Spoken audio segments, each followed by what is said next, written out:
네, 여러분 안녕하십니까. 경제 시사 토크 사이다 김영롱입니다. 4월이 되면서 참 여러 가지 이벤트들이 많습니다. 물론 G2 무역전쟁이야 현재 진행형이긴 합니다만은 이외에도 좀 우리 증시에 그리고 우리나라 전반적으로 호재가 될 만한 이벤트들도 있고요. 증시에 있어서는 또 1분기 어닝 시즌 바로 코앞에 앞두고 있는데요. 이 모든 이야기들 한번 정리를 쫙 해드리고요. 앞으로의 전망 그리고 현재 우리가 갖춰야 할 스탠스들 짚어보도록 하겠습니다. 그럼 경제 시사 토크 사이다 바로 시작합니다.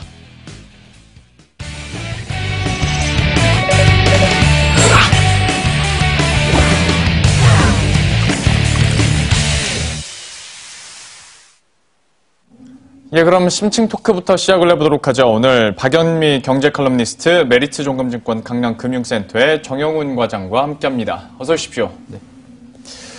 오늘 어떤 이야기들부터 하게 될지 먼저 화면 통해서 주제 화면 함께 보고 다시 돌아오겠습니다.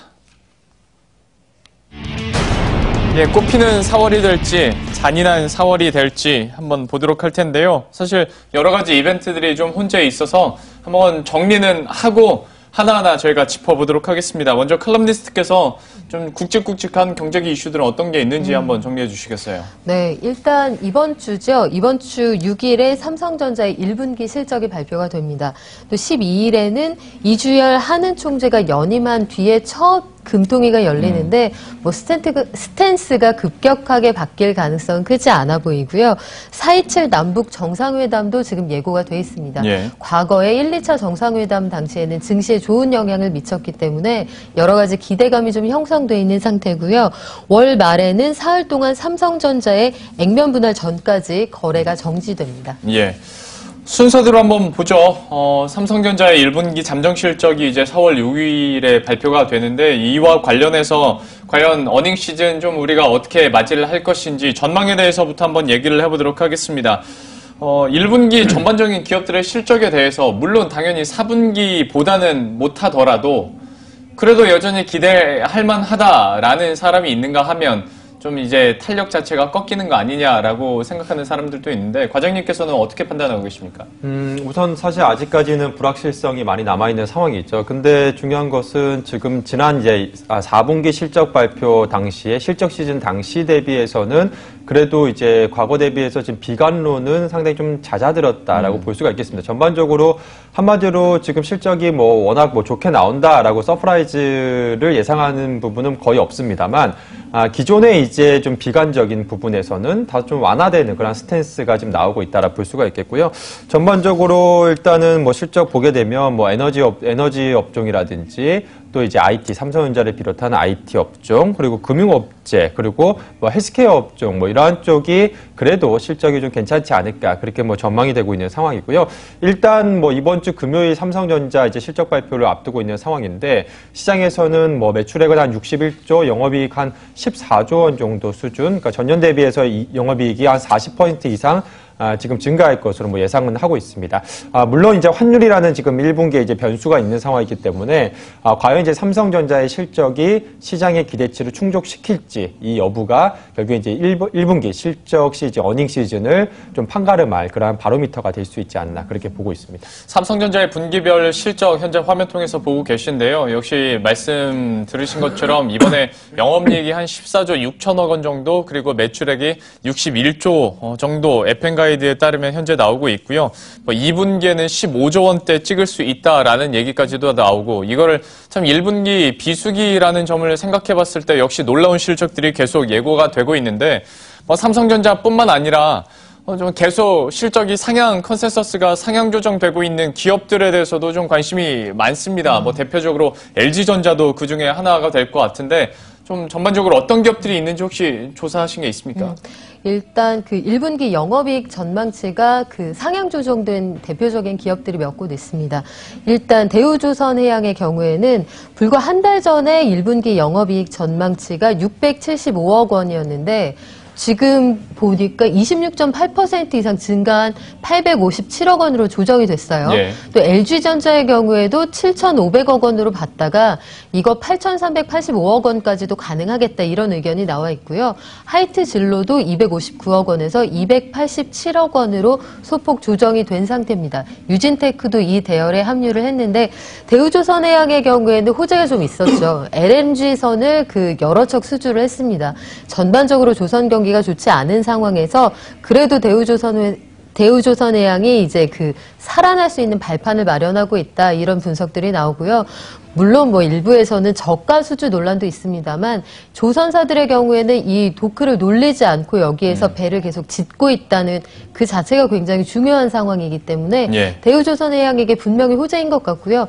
LG의 경우에는 지금 세계적인 가전회사하고 맞붙어서 생활가전에서 아주 약진을 보이고 있는데요. 그런 것들을 발판으로 해서 향후의 실적도 좀 점차 더 나아지지 않을까 이런 기대감이 형성되어 있는 상태입니다. 얘기를 해주신 것처럼 대우조선해양이야 뉴스가 있었기 때문에 급하게 이제 전망치도 크게 올라가는 모습이었고 저희가 원래 얘기하려던 회사는 아니었습니다만은 LG전자에 대해서 과장님께 좀 여쭤보고 싶은데 여전히 증권사 리포트 통해서는 1분기 1조 영업이익 계속 얘기가 나오고 있는 것이 사실이고 실적도 꾸준히 좀 상향 조정되고 있지 않습니까? 네. LG전자에 대해서는 현재 어떻게 보고 계십니까? 네, LG전자 같은 경우에 지금 계속해서 이익 전망치가 상향 조정되고 있습니다. 사실 올해 연초만 하더라도 이제 1분기 영업이익 컨센서스가 7천억대 한 초중반 정도 이 정도에 이제 형성이 됐었는데요. 최근에 컨센서스가 8천억대를 지금 훌쩍 좀 뛰어넘고 있습니다. 예. 그러면서 일각에서는 한 1조 원까지도 가능하다라는 얘기까지 지금 나오고 있는 상황인데요.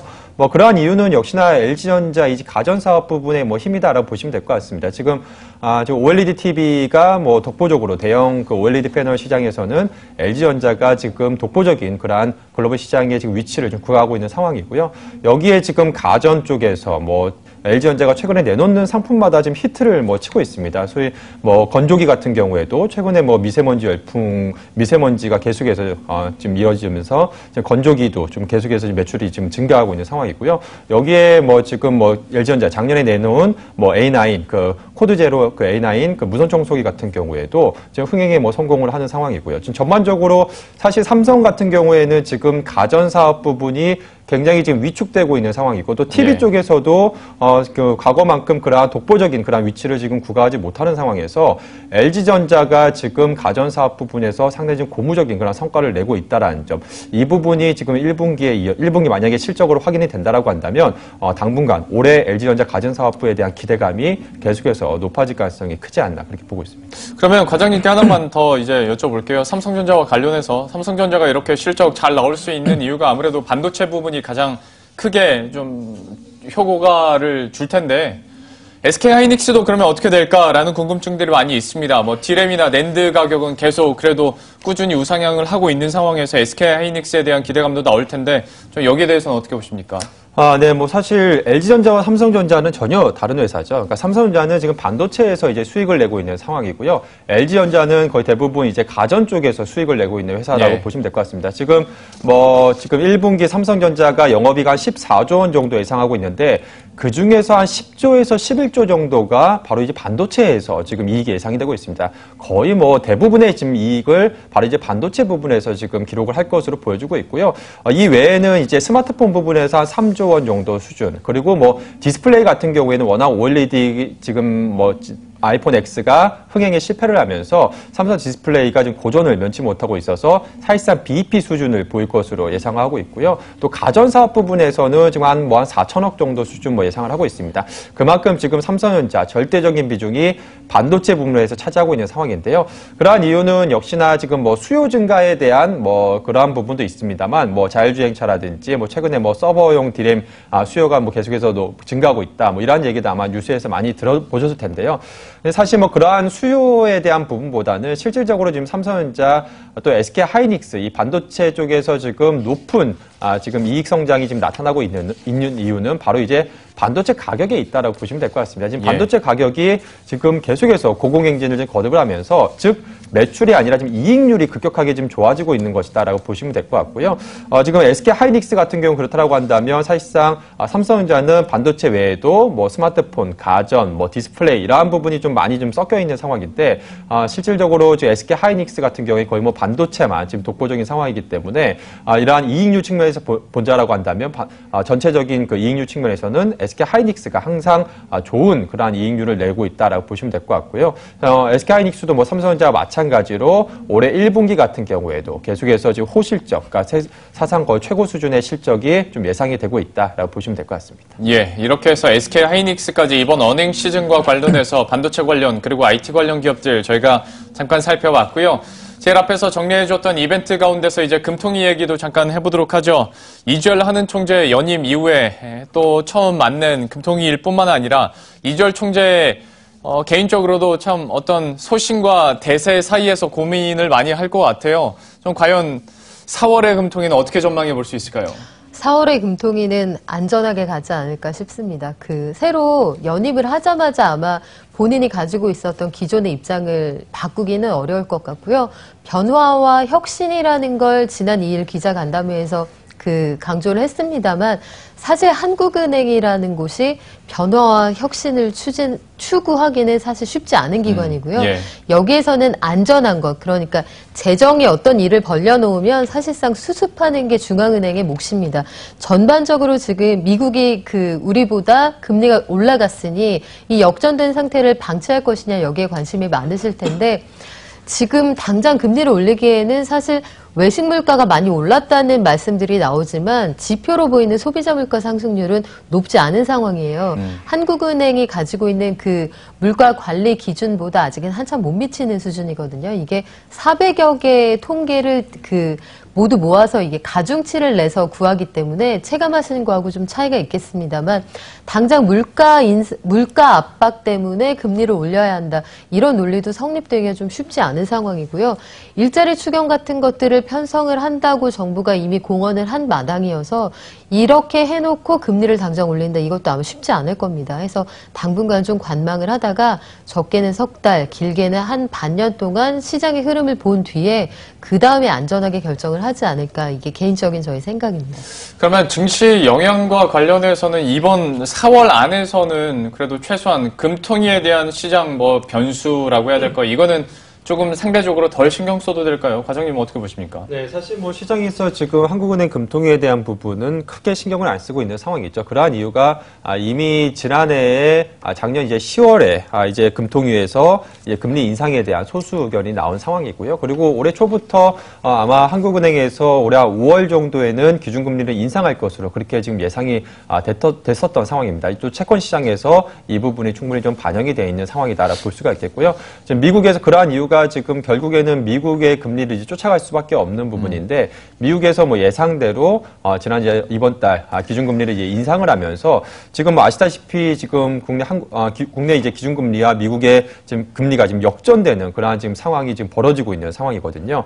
그렇다라고 봤을 때 결국에 한국은행에서도 금리를 이제 올릴 수밖에 없는 상황이고 역시나 시장 예상대로 이번에 4월은 동결로 간다 하더라도 아무래도 5월에는 이제 인상 기조로 갈 수밖에 없는 그러한 흐름이 아닌가 싶습니다. 그래서 이미 시장에서도 이러한 부분에 대해서는 충분히 좀 반영이 된 상황이고요. 지금 채권 시장에서도 어느 정도 충분히 반영된 상황이기 때문에 이러한 금리에 대한 부분은 민감하게 좀 시장에 주식시장에서 반영할 가능성은 제한적이지 않나 그렇게 보고 있습니다. 역시 아마 우리 시청자 여러분들도 체감을 하실 것 같습니다. 이번 달은 금리 향방에 대해서는 사실 이야기가 많지 않은데요. 오히려 이것보다는 이제 다음에 말씀드릴 이벤트가 아마 더 관심이 많으실 것 같습니다. 4.27 남북 정상회담과 관련해서 과연 시장은 또 이걸 어떻게 해석하고 시장은 어떻게 움직일지에 대해서 역시 과장님께 한번 여쭤보도록 할 텐데요. 사실 이게 어떻게 될지는 아무도 모르는 거고 하다 보니까 지난 1, 2차 남북 정상회담에서는 시장이 어떻게 반응을 했을까에 대한 궁금증이 생기는데 한번 짚어주시겠어요? 네, 근데 사실 1, 2차 남북 정상회담과 지금과는 굉장히 좀 다른 상황이죠. 예. 그러니까 당시에는 어떻게 남북 정상회담과 지금과 다른 상황은 지금 북한이 이제 지금은 비핵화를 지금 들고 나온 상황이기 때문에 어떻게 보면 정말 이제 평화 시대로 좀 갈 수 있다라는 그런 기대감, 뭐 이러한 부분이 역시나 시장에서는 굉장히 좀 기대감이 높은 것 같습니다. 만일에 정말 전격적으로 이제 시장에서 좀 기대하는 것 이상의 그런 비핵화 논의가 좀 본격적으로 이제 시작이 되면서 또 다음 달에 있을 북미 정상회담까지 좀 좋은 분위기가 뭐 이어진다라고 한다면 실질적으로 좀 주식시장에서도 그동안에 뭐 계속해서 항상 얘기가 되어 왔었던 코리안 디스카운트가 해소가 될 수 있다라는 이러한 기대감, 뭐 이러한 부분이 상당히 좀 긍정적인 요인으로 작용할 가능성이 크지 않나 그렇게 보여주고 있습니다. 뭐 항상 뭐 시청자분들께서도 뭐 신문이라든지 방송 통해서 많이 보셨겠지만 글로벌 증시 대비해서 국내 시장이 가장 저평가되어 있다 이런 얘기도 아마 많이 들어보셨을 겁니다. 그러한 이유 중에 하나가 바로 이제 지정학적 리스크, 이러한 코리안 디스카운트에 대한 부분도 어느 정도 있다라고 볼 수가 있겠는데요. 이 부분이 이제 해소가 된다라고 한다면 사실 국내 시장 어떻게 보면 굉장히 좀 좋은 흐름도 한번 기대해 볼 수 있지 않을까 그렇게 보여주고 있고요. 최근에 뭐 북미 미국과 이제 중국 간의 뭐 무역 전쟁 이슈라든지 뭐 이러한 부분으로 인해서 시장에 좀 전반적으로 글로벌 시장 흔들림이 좀 나오고 있지만 국내 시장 같은 경우에는 어떻게 보면 이 부분보다 더 강력한 모멘텀으로 작용할 수 있는 게 이러한 남북 간의 그 평화 무드 뭐 이러한 부분이 될 가능성이 높지 않나 그렇게 보여주고 있고요. 어찌됐든 지금 시점에서는 지금 4월 또 다음 달 이제 5월 북미 정상회담이 지금 남아있는 상황이기 때문에 당분간 시장에서는 이러한 긍정적인 이벤트에 좀 집중할 가능성이 높지 않나 그렇게 보여주고 있습니다. 그래서 저는 개인적으로 주식시장 뭐 4월, 5월 달 계속의 글로벌 시장 대비해서 국내 증시가 조금 더 좋을 수 있지 않을까 그렇게 보고 있습니다. 뭐 긍정적인 이제 사인들이 나오고 있습니다만은 역시 남북 정상회담과 관련된 시장 영향력이야 뚜껑을 열어봐야 아는 거고, 그리고 이거는 현재로서는 우리가 시나리오를 쓸 수밖에 없는 이야기라 바로 직접 현실화된 이슈로 바로 넘어가 보도록 하겠습니다. 바로 중국의 이제 사드 보복이 철회가 될 것인지에 대한 이야기인데요. 양재치 위원이 와서 직접 자기를 좀 믿어달라라고까지 얘기를 했으니 진짜 기대해도 되는 것인가. 지금까지 항상 실망감이 많이 있었는데 작년에는 좀 이번 사안은 좀 다르다고 보십니까? 어떻게 보십니까? 이번에는 좀 다른 것 같아요. 예컨대 이런 변화가 극단적으로 느껴지는 게 어느 부분이냐면 중국이 문 대통령의 관심사항을 매우 중요시한다. 관련 사항은 이른 시일 내에 가시적인 성과를 보게 될 것. 그 뒤에 덧붙였단 말이 믿어도 좋다는 얘기였잖아요. 그리고 나아가서는 이 사드 보복 문제뿐만 아니라 미세먼지도 같이 연구해보자. 이거 해결할 수 있는 방안을 찾아보자고 했어요.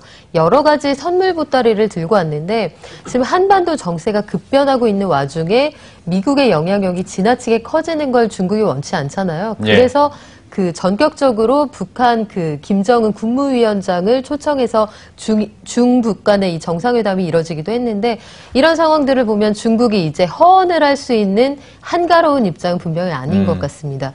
이 작은 변화들인데요. 예컨대 국제 애니메이션 전시회 베이징에서 열리고 있는 이런 곳들에서 한국관을 허용하지 않았었어요. 그러니까 어른들은 잘 모르는 세계일 수 있지만 한국의 애니메이션 또한 그 한국의 한류를 전 세계로 전파하고 있는 선봉장 중에 하나인데 여기에서 한국의 뽀로로나 이런 것들이 상영되기 원치 않았거든요. 또 올해는 허가를 했습니다.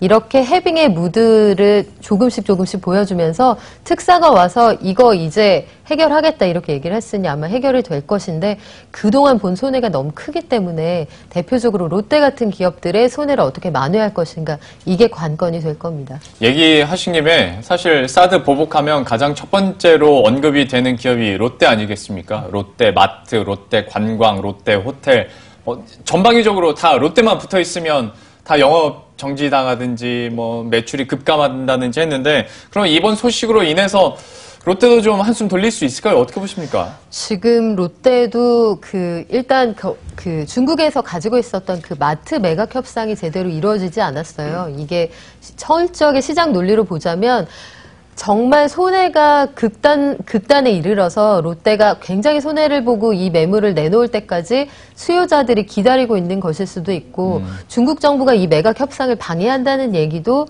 있었습니다, 일부. 그런데 여기에서 중국에서 롯데가 자연스럽게 이제는 손실을 그만 보고 철수할 수 있게 도와달라는 얘기를 문 대통령이 전달한 것으로 알려져 있는 상황이거든요. 이런 것들을 보면 호텔 롯데를 중심으로 해서 지금 롯데 전반적으로 가지고 가지고 있는 이 적자 부담 이런 것들을 좀 줄일 수 있지 않을까 예. 이런 기대를 해볼 수 있고요. 영업이익이 뭐 말도 못합니다. 전년 대비 영업이익이 거의 100% 줄어들었잖아요. 지난해 기준으로 보면 지난해 호텔롯데 영업이익이 25억 원입니다. 바로 한 해 전에 2016년하고 비교해도 말도 못하게 줄어든 수치인데 예. 롯데가 그래도 이제 부진을 좀 털어낼 수 있는 계기가 마련되지 않을까 기대해 봅니다. 그러면 주가 측면에서 계속 한번 살펴보도록 하죠. 롯데와 관련된 기업들도 바로 반응을 하면서 강세를 기록했고, 뭐 이외에도 지금까지 사드 보복 피해주로 많이 언급이 됐었던 뭐 화장품, 유통주, 여행주, 카지노주까지도 이 뉴스가 있고 나서 바로 반응을 했거든요. 이번 상승 흐름과 함께 과연 이런 상승 연속성이 계속 있을지에 대해서 한번 짚어주시겠어요? 네, 뭐 어찌됐든 간에 사실 지금 뭐 양재치위원회 뭐 발언을 지금 뭐 시장에서는 일단 믿고 있는 상황이다라고 보시면 될 것 같습니다. 그러니까 결국엔 중국에서 이제 사드 보복을 이제 해제하지 않겠느냐라는 그런 기대감에 일단 주가가 지금 우선 반영을 하고 있다라고 보시면 될 것 같고요. 지금 최근에 이제 주가 흐름 또 지금의 이제 시기적으로 봤을 때 또 과거와 좀 다른 점은 지금이 이제 중국에서 실질적으로 단체 관광을 중단하고 즉 본격적인 사드 보복을 시작한 게 바로 이제 2017년 3월부터 이제 시작을 했거든요. 그러니까 정확하게 이제 1년이 지금 지나가는 시점입니다. 그렇기 때문에 만일에 이제 중국에서 실제로 그 사드 보복을 해제를 하게 되면 뭐 앞서 말씀해주신 뭐 면세점이라든지 뭐 화장품이라든지 뭐 이러한 기타 이제 중국 그 소비 관련주들 같은 경우에는 실질적으로 이제 이번 달 4월 즉 이제 2분기부터 본격적으로 실적이 좋아질 가능성이 크거든요. 그렇다고 봤을 때 지난해 워낙에 안 좋았던 부분, 즉 기저효과도 올해 이제 2분기 이후 또 하반기로 가면 갈수록 높아질 수 있다라는 점. 그러한 점을 봤을 때 결국에는 주가라는 것이 이 실적에 어떻게 보면 선반영하는 그러한 측면이 크기 때문에 이러한 실적 개선에 대한 기대감이 실질적으로 높아질 가능성이 크지 않나 그렇게 보고 있습니다. 그래서 사실 뭐 중국에서 또 이번에도 말뿐이고 그렇게 계속해서 또 차일피일 또 이러한 사드 보복 해제가 좀 미뤄지게 되면 또 실망감에 또 실망 매물이 좀 나올 수도 있겠습니다만 지금 시점에서 만일에 중국에서 실질적으로 사드 보복을 해제를 하게 되면 본격적으로 실적 개선과 함께 주가도 본격적으로 턴어라운드가 기대가 되고 있는 만큼 저는 개인적으로 일단 투자자 입장에서는 이번 그 중국의 양재치위원회 방안 또 발언에 대해서는 긍정적으로 보고 우리가 투자자 시각으로 좀 봐야 되지 않을까 그렇게 보고 있습니다. 물론 중국인 단체 관광이 본격화되기까지는 뭐 2분기 말 아니면 3분기까지는 기다려야 되겠습니다만은 그래도 선반영되는 주가 측면이 오늘장에서도 나타나고 있고요. 중국 관련해서는 좋은 소식들이 있는 만큼 이와 관련된 종목군들에 대해서도 좀 관심 있게 긍정적으로 지켜보도록 하겠습니다. 여러 이벤트들을 저희가 쭉 한번 정리를 해드렸고요. 이와 관련된 내용들 앞으로도 계속 업데이트를 시켜드리도록 하겠습니다. 지금까지 박영미 경제 칼럼니스트, 메리츠종금증권 강남금융센터의 정영훈 과장과 함께했습니다. 고맙습니다. 예, 심층 토크 이렇게 마무리 짓고요. 현재 들어오고 있는 뉴스들은 또 어떤 것들이 있는지 이슈 파노라마 통해서 함께 확인하고 오겠습니다.